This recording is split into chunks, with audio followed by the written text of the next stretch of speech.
Hello everyone, आज इस video में हम पढ़ेंगे एनसीईआरटी क्लास 7 का चैप्टर 5 के question answer that's name is water. So students, first question है इसमें व्हाट इज़ प्रिसिपिटेशन। तो falling of moisture in the form of rainfall, कि जब मॉइस्चर नमी जो होती है जब वो बारिश के रूप में आती है, snow fog sleet and hail storm is the term as precipitation. इसे हम प्रिसिपिटेशन कहते हैं जब बारिश, कोहरा, बर्फ़ इनके रूप में, जब ओले इनके रूप में जब वो मॉइस्चर नीचे आता है तो वो प्रिसिपिटेशन कहलाता है। नेक्स्ट क्वेश्चन है what is water cycle. Water cycle क्या है? तो water cycle is the process by which, water cycle एक ऐसा प्रोसेस है जिसके माध्यम से वाटर कंटिन्यूअली, कि पानी जो है वो लगातार चेंजेस करता है इट्स फॉर्म, अपने फॉर्म्स को चेंज करता है एंड सर्कुलेट बिटवीन, और ये सर्कुलेट होता रहता है ओशन, एटमॉस्फेयर और लैंड, यानी समुद्र, वातावरण और ज़मीन, इन तीनों के बीच में ये सर्कुलेट होता रहता है एक साइकिल की तरह से। इसे हम वाटर साइकिल कहते हैं। नेक्स्ट क्वेश्चन है what are the factors affecting the height. कौन से ऐसे तत्व हैं जो हमारे वेव्स की जो हाइट होती है, लहरों की जो हाइट होती है उसको इफेक्ट करती है।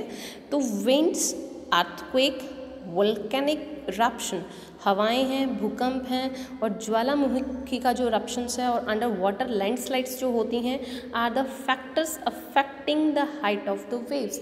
ये लहरों की ऊंचाई को प्रभावित करती हैं। The strong winds blows the bigger waves becomes, जितनी तेज़ हवा बहेगी लहरें उतनी ही ऊंची होंगी। Question number D, which factor affect the movement of ocean water.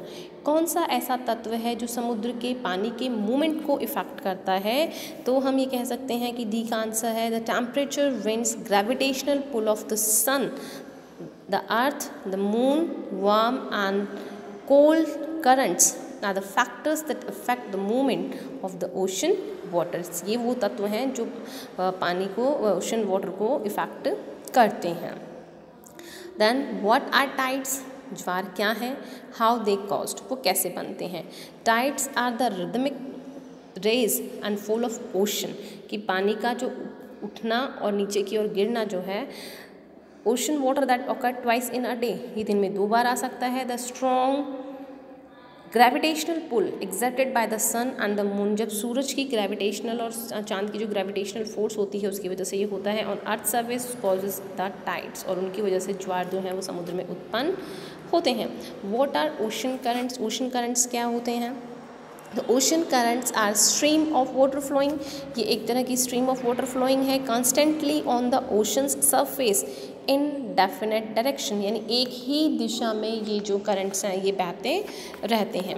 Now next question, give reasons oceans is salty. इसके लिए हमें देना है आंसर कि समुद्र का पानी जो है वो खारा क्यों होता है। तो water of the ocean is salty, समुद्र का पानी जो है वो सॉल्टी होता है as it contains large amount of dissolved salt, क्योंकि इसके अंदर भारी मात्रा में जो है नमक वो घुला हुआ रहता है। नेक्स्ट है the quality of water is deteriorating, water is being use injudiciously, पानी का हम इस्तेमाल करते हैं। Whatever potable water is available its quality is not good, यानी जो पानी हमारे पास में उपलब्ध है उसकी क्वालिटी अच्छी नहीं है।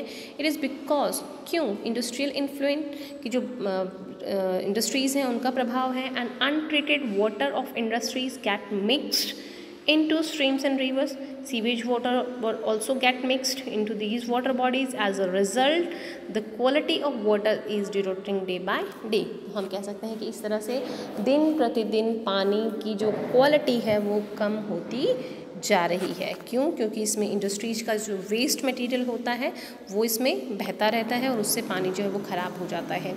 नेक्स्ट क्वेश्चन है इसका, tick the correct options. The process by which continually changes in the form and circulates between oceans, atmosphere and land, इनके बीच में जो कंटिन्यूसली जो चेंजेस होते रहते हैं उन्हें आप क्या कहेंगे?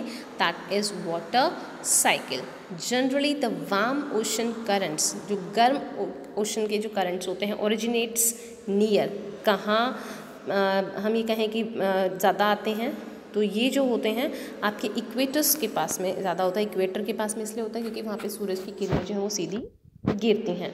The rhythmic rise and fall of ocean water twice in a day is called tide.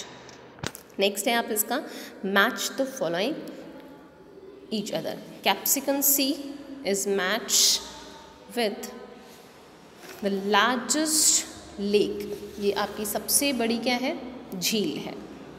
Next है आपका टाइड। टाइड क्या है आपका, ये है periodic rise and fall of water. D है इसमें सुनामी क्या है थर्ड में, तो ये है आपका सी स्ट्रॉम सेस्मिक वेव्स होती हैं ये। फोर्थ है इसका आपका ocean currents, that is D streams of water moving along definite path. तो यहाँ पे आपके क्वेश्चन आंसर्स ख़त्म होते हैं।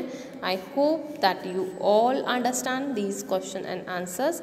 Now you can do all the questions in your notebook. Thank you for watching my video.